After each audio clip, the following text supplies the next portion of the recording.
Hi, good afternoon to all.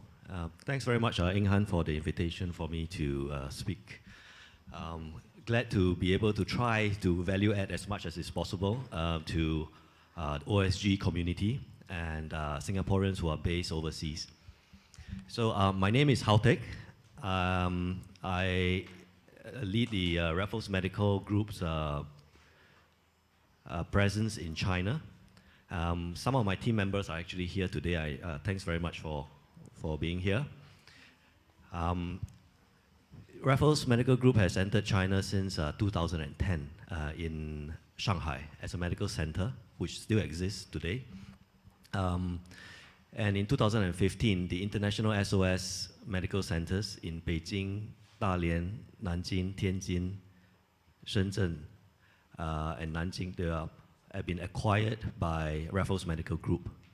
So since then, with the JV now, let me say, after the acquisition, there's been a JV, a joint venture with International SOS. The intent is for Raffles Medical to have a footprint across many cities in China. And we are in the process now of setting up a hospital which will be operational in Chongqing end of this year. And towards the end of next year, another hospital in Shanghai. So over the next 2 years, there will be loads of action you'll see from Raffles Medical, whose main so-called business is moved away from Singapore and into China as a major footprint area. So let me run through maybe the background of the agenda today on healthcare delivery. China's healthcare reform as a background to what we want to discuss today. My area of experience is in the private healthcare field. When Ing Han asked me about this talk, actually healthcare is a very big area. It's from service delivery, which is where I am. It can also be from suppliers. It can also be from new areas which are disrupting the industry, which I think some of you will probably know. And also we would also discuss what would the future hold for healthcare in China. So Raffles Medical Group, I went through just now. We have a hospital. You have the hospital in Singapore, and there are 2 hospitals coming up in China. We have Raffles Health, Raffles Healthcare Institute, which are teaching institute. We have an insurance arm. We also have, this is the international division, which is where I'm in. We have dental, and of course the main Raffles Medical clinics in Singapore.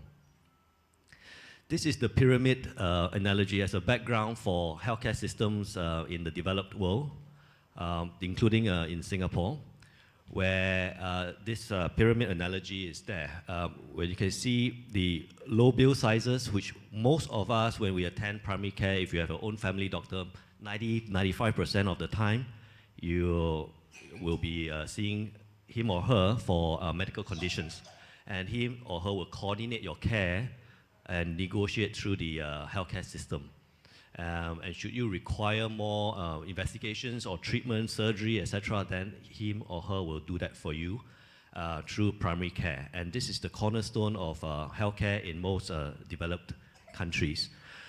And when specialist care is required, then there is a referral from primary care to specialist care, which you are familiar with. And then from there, if inpatient care is required, where you need to stay inside hospital for operations, for other more severe treatments. Okay, so as you go up this pyramid, the cost of delivering the service increases. So with this, it's quite easy to see the most cost-effective level of care is actually at the primary care level. So what is happening in China? Looking at, since we have already discussed how a developed country has been doing so. In China's background is that they have, many years ago, the 赤脚医生, the barefoot doctors, where they were going to the villages, they provided basic medical care for the people of China. And this was during the Cultural Revolution. Their income for these barefoot doctors was very, very low. and they took in more income through treatments of drugs, injections, etc. And that has distorted, in a way, over time, the healthcare system in China. So that itself also led to another problem in that the level of confidence and trust in their doctors, especially in the smaller hospitals, medical facilities, become lacking.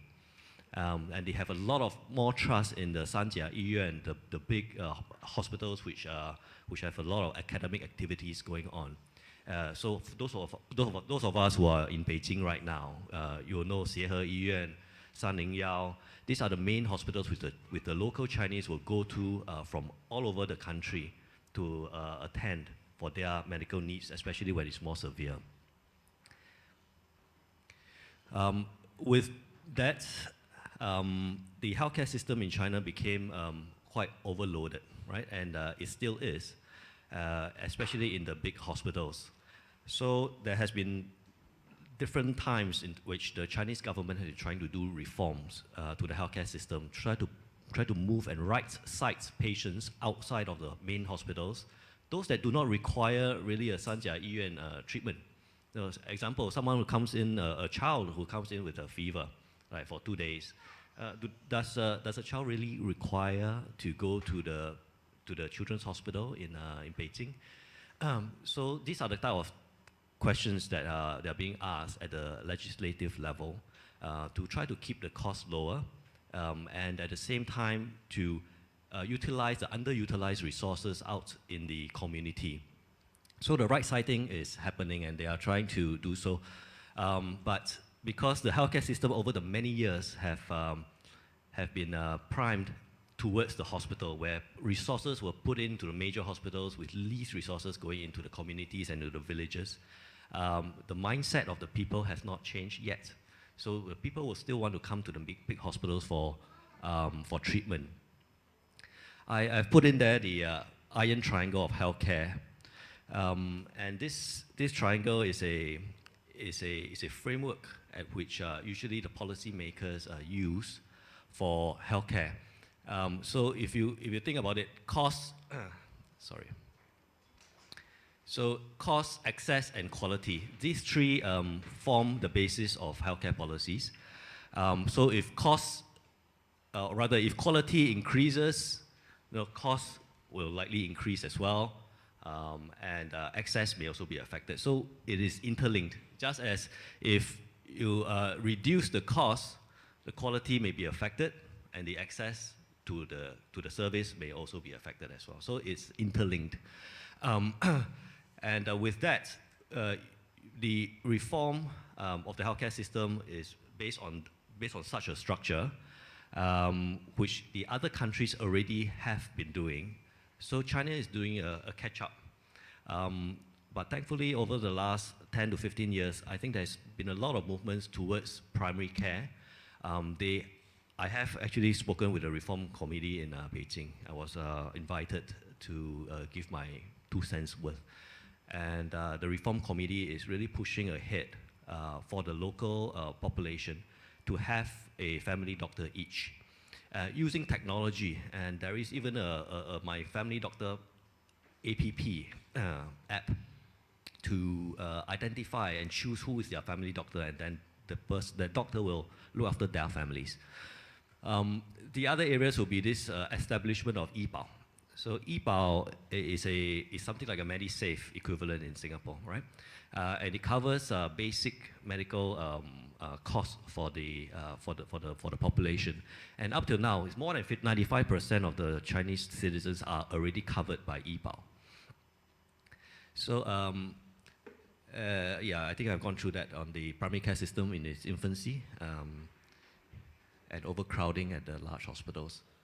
So we move on from there as a background to the demographics in China. China's population is huge, and the population is aging fast as well. Okay, so some of the statistics there: 130 million people over 65 years old, accounted for 10% of the population in 2013. Now and it's up 7.6% from 04. So with the elderly, it comes with a lot of other medical conditions, as you know, probably from your family members, from your grandparents, and so on. It does cost the country a lot of money to treat those elderly complications. Life expectancy, if you look at this line here, the red one here, this is how long an average Chinese citizen will live. This axis here is where we can see the year. So we are now at this point in time over here where the Chinese population expectancy is increasing and is closing the gap between US and Europe. This line here is India, okay? So the demographics is such that the expectancy of life for the Chinese citizen is gradually moving towards a developed country. Just out of interest, in Singapore, the life expectancy is 85 years old, which is the second highest in the world. So we are even older. This is the working age population for China. So the number of people who are working basically will eventually be much lower than those who are not working, and then they are basically aging society demographics. Okay. Now the growth in the healthcare sector can be due to those demographic trends in terms of aging. Number two is the urbanization that is happening massively. People are moving towards the cities, despite quite a lot of government restrictions and controls to try to maintain the population within the city. This urbanization that is increasing allows opportunities in healthcare because this population will want to have a higher level of service, number one, and higher level of healthcare requirements. The number three is this chronic diseases. The chronic disease burden will be much higher because as the population ages, number of chronic diseases, especially above 40 years of age, diabetes, high blood pressure, high cholesterol, strokes will all increase, which is what we see in other countries, including in our home country in Singapore. So you can see the numbers here is quite terrifying actually. Like more than 90 million diabetic patients already. And this was from a report in 2010. That's an old report. And a further 150 million pre-diabetics in China. That means in the pre-diabetic phase, it's just before diabetes. It's still a point where you can still kind of move back towards normal if you exercise a lot, trim down like crazy, okay? If you compare that with US, there are only 27 million diabetic patients in that year. So in China, it's facing an epidemic of diabetic patients, okay? And that has a lot of impact on the country's healthcare spend. Now, the overall economy in China is improving, of course, over the years, and the income growth will also create more demand for healthcare services. Expenditures grew from 357 billion to 1 trillion.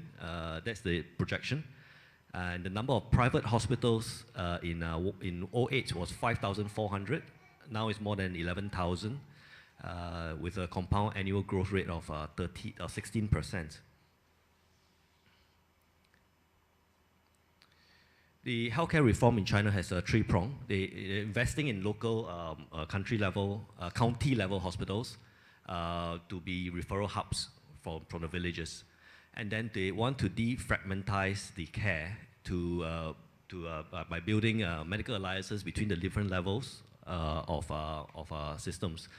And of course, developing primary care talents, which will take them about 10 years to do so because of the training and the education system. The medical education system in China is very different from what we are used to. So in the private sector, there are a couple of different models I just want to share with you. On clinical services, for us, it's primary care, right? It ranges from primary care, which is where the family doctor is, home care, to tertiary care, which is where the hospitals are, and then step-down care, where after hospitals, if you have a major operation or you have a stroke, and then after that you get a step-down care into a community hospitals or back to the home, where you have home help to come to the homes to look after the patients. In the private sector, the payments, there are several ways. One is for fee-for-service. That means whenever you go, you attend, you pay cash. There are also insurance coverage. That means the insurance will cover the staff members of a company, for example, and the staff members, when they have any medical issues they attend, the insurance will cover the cost of treatment. There are also corporate contracts, which means that when there are companies which self-insure, that means a company will pay for their staff when they attend medical treatment. So these are the different kind of payment models. Just want to share with you that is happening now. Okay, despite the potential of growth in healthcare, but what are the challenges that we face? Just to share a little bit of my and my team's experience in China in the last 2 years. Okay.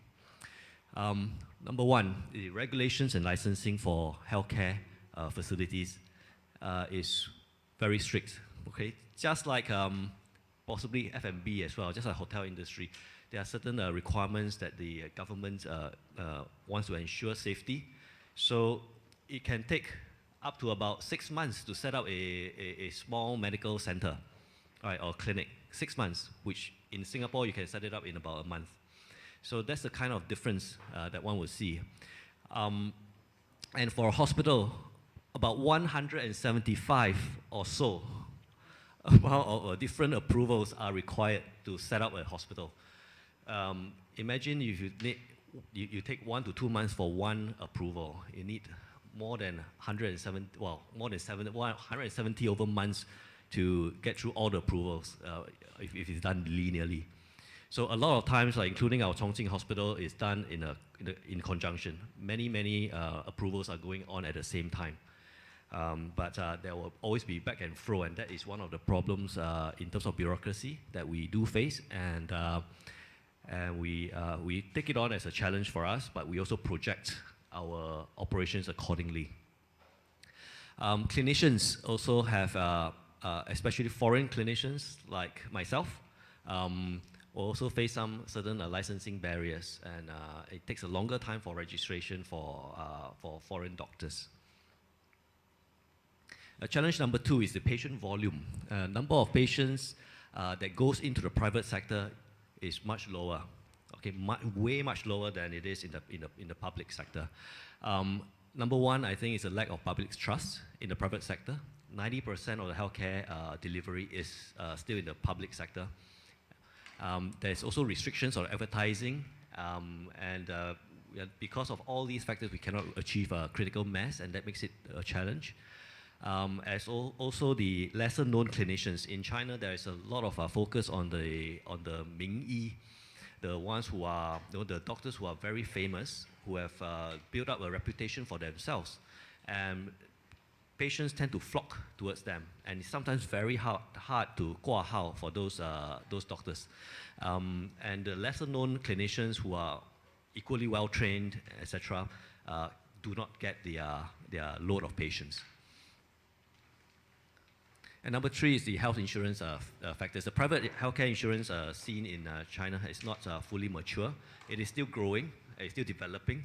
And because the e-Bao, which covers basic medical treatments for most of the population, the number of patients that go to the private sector will be much lower. Okay, so a couple of articles there on growth in China. Private hospitals by Perennial. Perennial was trying to plan 40 private hospitals in China. And also Wanda, which has faced some problems since. And there were some hospitals that was being built as well. Okay, so the other areas that I want to maybe mention about, and maybe you might feel that it's more interesting, will be what are the future areas in healthcare, right? I listed out some of these. Actually, there's so much more. I just spoken with some of our participation people here today, and they have a lot of ideas actually. So healthcare info technology. Wearables are not new. Wearables along the wrist is not new. There are some which are actually like a vest where you put them on. It monitors your like ECG, tracing of the heart.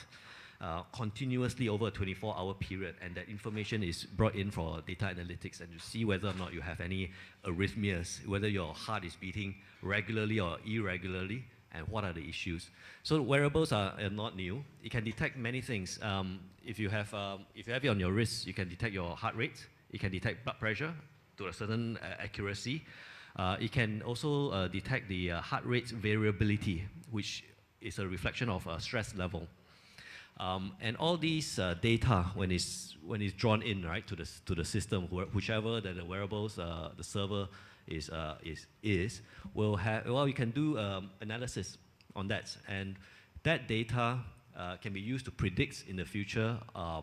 For example, say this heart rate variability, which I've been working several years ago with Singtel, by the way, and what they were doing is they're trying to see whether HRV, heart rate variability, is linked in directly to stress levels, which they eventually found out it was, and they can predict when the stressful events is going to come, when they can monitor the level of the heart rates when it moves up and down.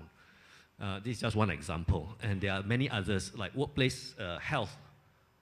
Workplace health, when you're, most of us spend a lot of time at work.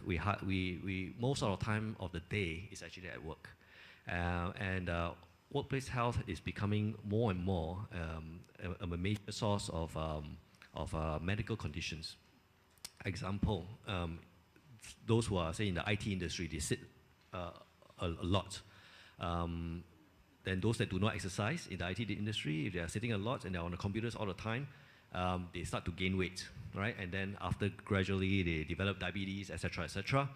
So workplace health, what it does is that you can put intervention programs into the workplace. You can have a health and lifestyle survey to check out across the company what are the risk factors at home, at the workplace. And through the survey and also a bunch of health screening, basic health screening to check the basically your sugar level, your cholesterol level, whether or not one is obese or overweight, you can risk stratify using this data on what is the level of risk for chronic disease that the company will have.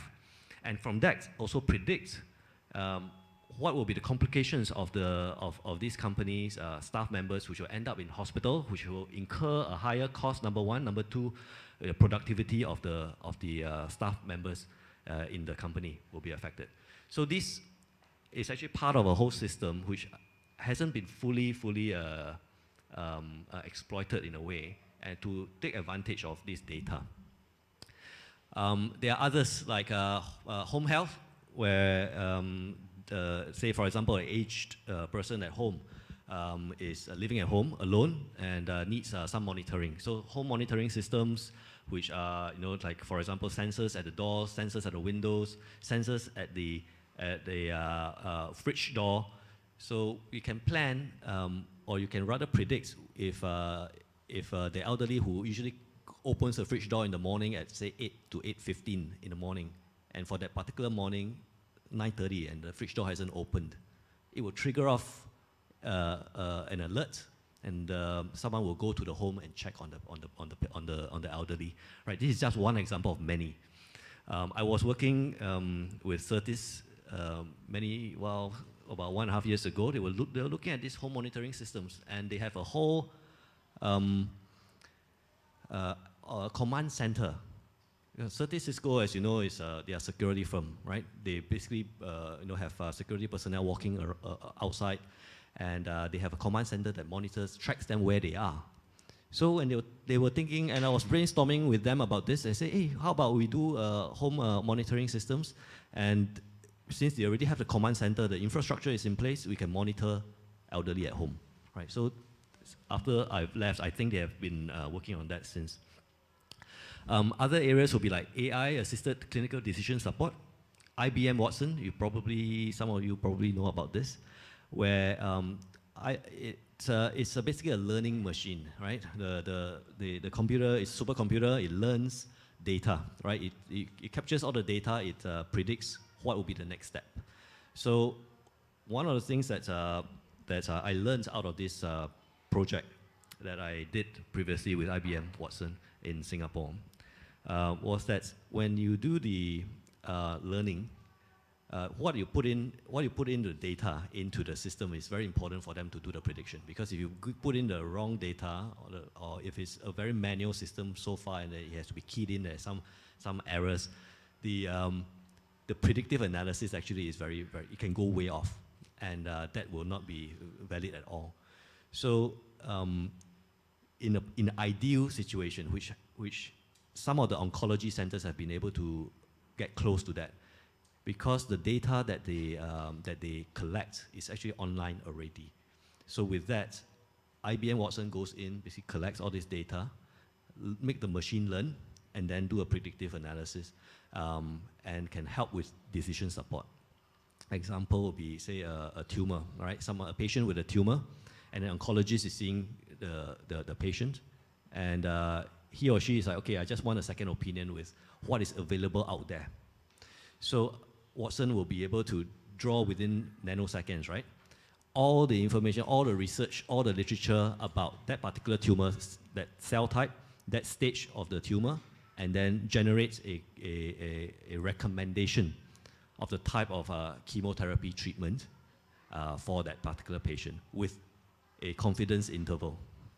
So that becomes a very powerful tool. And it also makes the oncologist also like, hey, I got someone to validate or something there that validate my decision as well, and then to discuss with the patient the next steps in this. So it's a very interesting development. And there was even talks about, okay, so with this learning, when will the clinicians be superseded, right? It's a matter of time where the doctors may not be required anymore with such learning. Now, the other things which are a little bit more basic will be the online consultations, which, as long as you've got a Skype equivalent, you can do so. There are also certain research going into how you can feel, because what we can see across a screen, you cannot feel. One of the things that you really need to do is for certain specialties, especially like skin and also general surgery, you need to palpate and feel the area of the pathology. Appointment making platforms, which is already happening. All right. Now the next areas, which I think some of you probably know, is the medical devices and pharmaceuticals. These are huge industries. Okay. I am more in the kind of a user end of this. But there are already robotic surgery that's going on, Da Vinci system, where basically robotic arms that has zero tremor, that can do surgery from a remote site. For example, I'm the operating surgeon. I'm operating here for a patient that is located in Singapore, right? Because whatever I move my instruments over here, it is tied in online directly to the machine, to Da Vinci in Singapore, and Singapore machine is operating on the patient. So this is remote surgery. The other one that is making big inroads will be minimally invasive surgery. You probably have heard of keyhole surgery, right? That is minimally invasive, MIS. And keyhole surgery is moving into very, very new areas nowadays, even into blood vessels.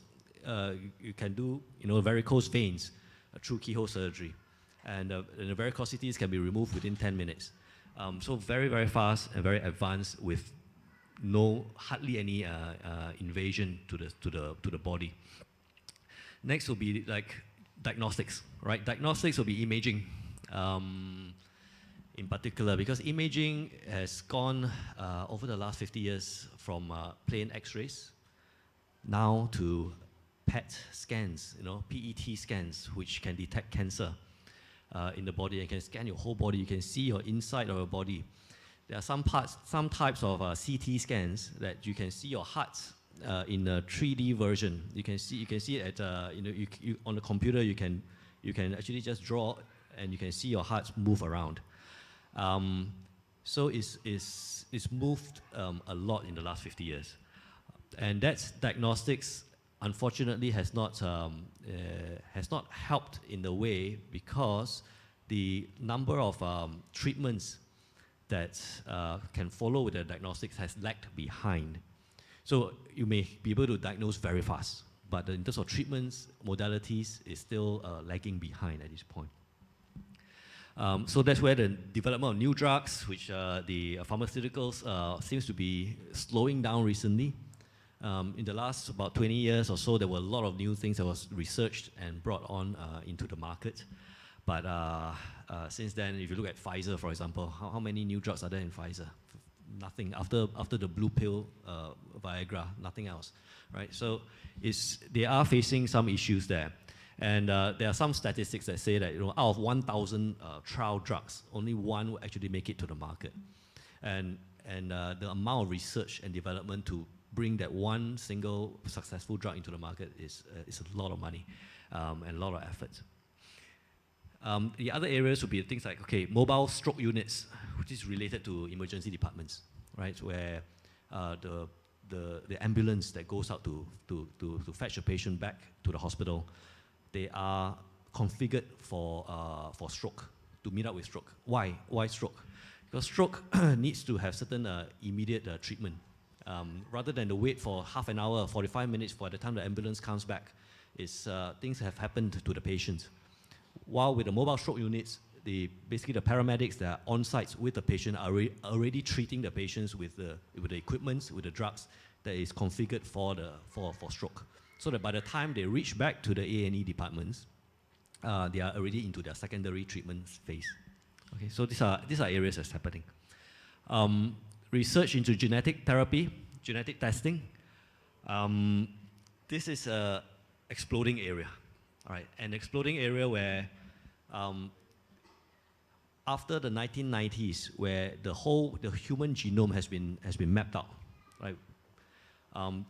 Genetic therapy has moved into a new phase.